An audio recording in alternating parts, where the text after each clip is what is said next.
বইয়ে এরপর দ্বিতীয় ডায়লগ আছে, তারপরে দ্বিতীয় পার্ট শব্দার্থ। আমরা অবশ্যই আগে শব্দার্থগুলো পড়ে নিব, নতুন শব্দগুলো পড়ে নিব, তারপরে ডায়লগ পড়ব, তাহলে আমাদের জন্য বুঝতে সুবিধা হবে। এই পার্টে সর্বপ্রথম লেখা আছে মা, কোনো টোন নেই, নিউট্রাল টোন। মা এটা দ্বারা কোয়েশ্চেন বুঝায় বা কি অর্থ প্রকাশ করে, এটা দ্বারা কোয়েশ্চেন বুঝায় অথবা কি অর্থ প্রকাশ করে। তারপরে শব্দার্থ ও, ও অর্থ হচ্ছে আমি বা আমাকে। হ্যান, হ্যান মানে খুব। ন রিপিট প্রশ্ন বুঝায়। ন কেউ যদি আপনাকে জিজ্ঞেস করে আপনি খেয়েছেন কি, আপনি উত্তর দিতে পারেন হ্যাঁ খেয়েছি। আপনি, এই যে উত্তর দেওয়ার পরে বললেন আপনি, এখানে এই আপনি কথাটা দ্বারা বোঝাচ্ছে সে খেয়েছে কিনা। এই সিচুয়েশনের কোশ্চেন বোঝানোর জন্য ওরা ন ব্যবহার করে, আমরা আগেও দেখেছি। কিন্তু এই ন এর আগে একটা সাবজেক্ট অ্যাড করতে হয়, সেক্ষেত্রে আমরা বলতে পারি নিয়ে ন মানে আপনি, নিয়ে ন আপনি। যে কোনো কাজের ক্ষেত্রে এই নিয়ে ন এটা বললে আগের কোশ্চেনটাকে রিপিট বুঝাবে। তারপরের ওয়ার্ড ইয়ে, ইয়ে অর্থ হচ্ছে ও অথবা অলসো। যেমন আমরা বলি আমিও, তুমিও, সেই ও।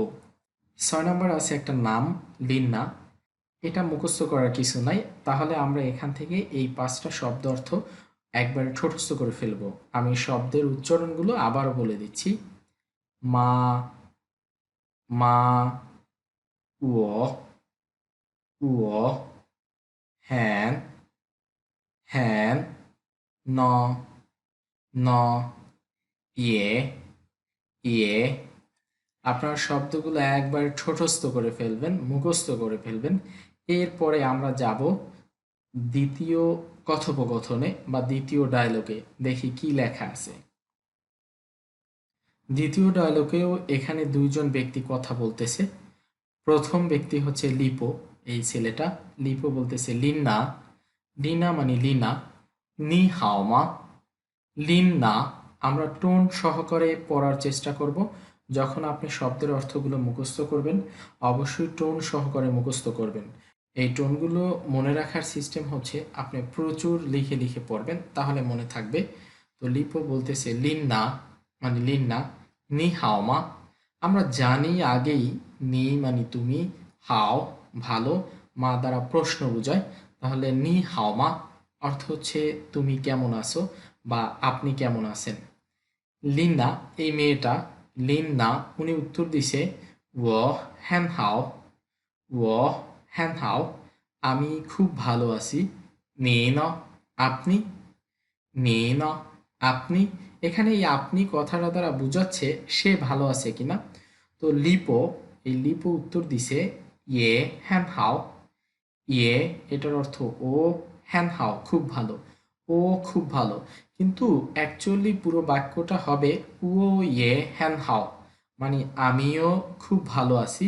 কিন্তু এখানে ওটা উজ্জ, মূল সাবজেক্টটা এখানে উজ্জ আছে। ইয়ে হ্যান হাও অর্থ হয় ও খুব ভালো, তার মানে আমরা বুঝে নিব আমিও খুব ভালো। আমি এই ডায়লগটা আবার বলতেছি। লিন না, নি হাও মা আপনি কেমন আছেন বা তুমি কেমন আছো। লিনা উত্তর দিছে ও হ্যান হাও, ও হ্যান হাও আমি খুব ভালো আছি। নে না আপনি, উনি উত্তর দিছে ইয়ে হ্যান হাও আমিও খুব ভালো আছি। কিন্তু অ্যাকচুয়ালি অর্থ হয় ইয়ে হ্যান হাও ও খুব ভালো আছি। আমাদের সিচুয়েশন দেখে বুঝে নিতে হবে। ডায়লগটা পড়ার পরে আমরা আবার ইউটিউবে চলে যাব। এই ডায়লগের ভিডিওটা একটু দেখব এখন আমরা, যে ওই ডায়লগে যা পড়েছি সেটাই বলে কিনা।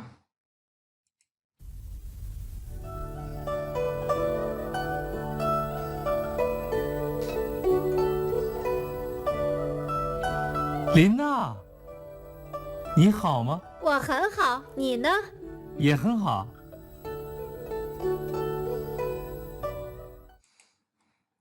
ওকে, ডায়লগটা আবার রিপিট হবে, আমরা আরো একবার শুনবো।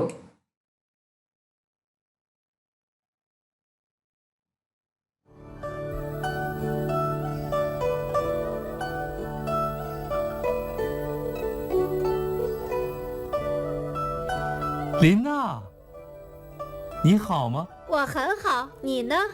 也很好。 এখানে শুরুতে আপনার হয়তো ডায়লগগুলো বুঝতে একটু কষ্ট হবে। আপনার কাছে মনে হতে পারে মাঝে মাঝে যে আমি যেভাবে পড়তেছি সবগুলো মিলতেছে না কেন।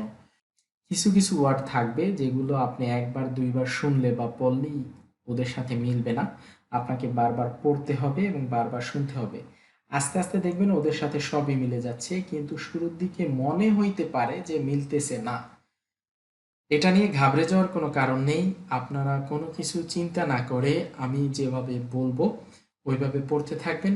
ইনশাল্লাহ আপনি পুরোপুরি প্রপারভাবে শিখতে পারবেন এবং ওরা যেটা বলবে সেটা বুঝতে পারবেন। আর আপনার কথাও চাইনিজরা খুব ভালোভাবে বুঝতে পারবে। কথা হবে পরবর্তী ভিডিওতে। আল্লাহ হাফেজ।